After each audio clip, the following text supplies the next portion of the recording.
নমস্কার, অপরাহ্নের সূর্যতে আপনাদের অনেক অনেক স্বাগত। কেমন আছেন সবাই? সর্বশক্তিমানের কৃপায় আশা করি আপনারা খুব খুব খুব ভালো আছেন।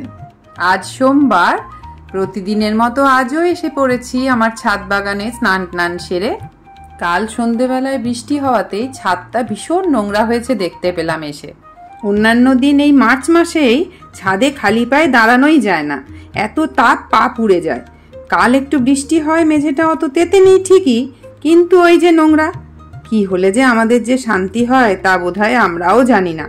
তার উপর ওপরওয়ালাও কিন্তু কনফিউজড। ঝলমলে রোদ দিলেও আমাদের কষ্ট, আবার বৃষ্টি হলেও আর এক দুরবস্থা। কিসে যে আমাদের শান্তি, হে ভগবান। যাই হোক, ফুল তোলা হলো, এবার পুজো সেরে সোজা রান্নাঘর।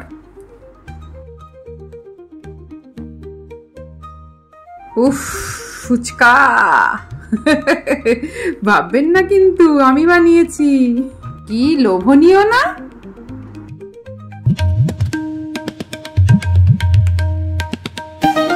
সময় হলো, এই যে তোমার টাইম মতো তোমাকে তোমার ফুচকা নিয়ে এসেছি। ব্যাপার, আজকে আমার ভাগ্য, সূর্যটা কোন দিকে উঠেছে, মনের মতন ফুচকা খেতে পাচ্ছি। আরে আজকে কি বলতো, তোমরা হোলির ব্লগটা দেখেছো তো? ওই হোলির ব্লগে সবাই ফুচকা এই আইসক্রিম খেয়েছে, তা আমার খাওয়া হয়নি। তা আমি ভেবেছিলাম আজকে সন্ধ্যেবেলাটা আমরা সবাই মিলে আবার বাড়ির লোকেরা আইসক্রিম সবাই খেলে, যখন তুমি খেলে না কেন গো? না, সেদিন তো জলে ভিজেছি, তারপরে রং টং খেলেছি, তো ওই জন্য ভয় পেলাম।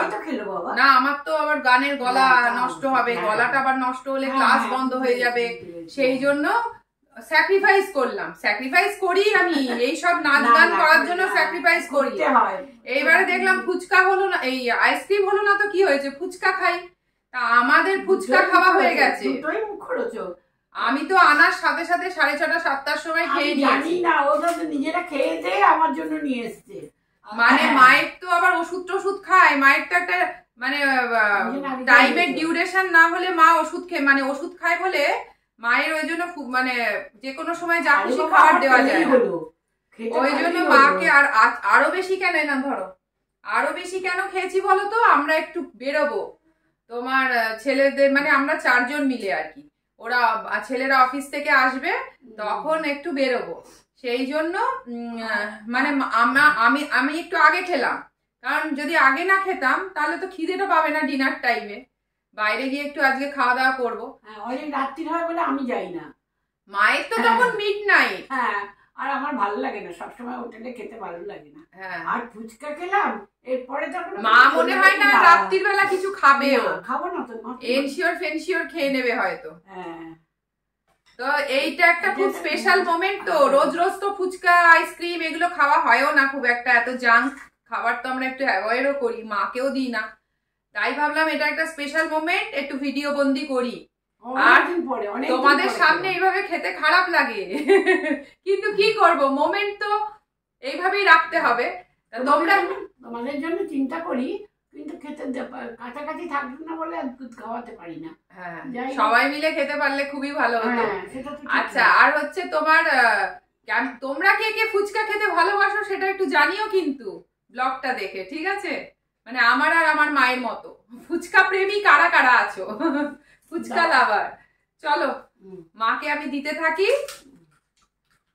ঠিক আছে? টাটা, চলো। এখন রাত ওই 10টা কি 10:10 মতো বাজে, অনেক দেরি হয়ে গেল। আসলে ওরা অফিস থেকে এলো, ফ্রেশ হলো, এই করতে করতে এত রাত হয়ে গেল। মায়ের তো প্রায় আধ ঘুম হয়েই গেছে। প্রথমে ভেবেছিলাম যাব না, গাঁই করছিলাম জানেন তো, বলছিলাম অন্যদিন গেলে হয় না। তারপর 2 ছেলে, এমনকি আপনাদের দাদা ভাইও নাছোড়বান্দা। যাক, তারপর ভাবলাম ঠিক আছে, ওরা এত করে বলছে, যাই তবে। আসলে কেন জানি না, এখন এই ঘড়ির কাঁটা 10টার কাছাকাছি আসলে আমার এনার্জি লেভেল যেন কোথায় তলানিতে ঠেকে। আগে কত রাত করে মুভি দেখে বাইরে ডিনার করে প্রায় 1টা-1:30 নাগাদ ফিরেছি, এখন আর ভালো লাগে না। ওদের প্ল্যান ছিল প্রথমে চায়না টাউন যাওয়ার, কিন্তু এত রাত হয়ে গেল, চায়না টাউন তো আমাদের বাড়ি থেকে প্রায় 40 মিনিটের মতো লাগবে মিনিমাম।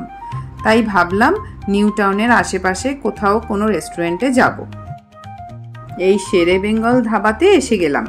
আসলে এতটা রাতে দু একটা রেস্টুরেন্টে গিয়ে দেখলাম নো এন্ট্রি হয়ে গেছে, কিন্তু এটা সারা রাত খোলা থাকে, তাই অগত্যা এসে দেখলাম এখানে বাফেট চলছে। ভেজ বাফেট 299, চিকেন বাফেট 499 আর মাটন বাফেট 699। তো আপনাদের দাদাভাই 4টে মাটন বাফেটের জন্য পে করলো। সিস্টেম হলো এখানে আগে পেমেন্ট করলে কুপন দেবে, তারপর খাবার চালু। এ এক অন্যরকম অভিজ্ঞতা হলো।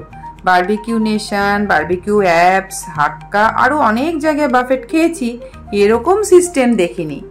তবে নানা রকম পদের পাশাপাশি ওই ভাঁড়ে করে মালাই চাটা আমাকে বেশি আকর্ষণ করেছিল। না না খাইনি, কিন্তু অত রাতে চা আসলে দেখতে ভালো লাগছিল। প্রচুর মেনু হলেও খাবারের কোয়ালিটি কিন্তু মোটামুটি ছিল। এখানে কিন্তু মাঝে মধ্যেই আমরা আসি, যেহেতু এটা সারা রাত খোলা থাকে। অফিস থেকে সবাই ফেরার পর আসলে এখানে কোনো প্রবলেম হয় না। কিন্তু আমরা কোনোদিন এই বাফেটে খাইনি, ভেতরে বসে আলা কার্টে খেয়েছি। কিন্তু বাফেটে খাওয়ার পর এক্সপিরিয়েন্স করলাম যে আলা কার্টের খাবারের কোয়ালিটিটা কিন্তু বাফেটের চেয়ে বেটার। আমার বড় ছেলে বাবি, ও খুব হিসাবি জানেন তো।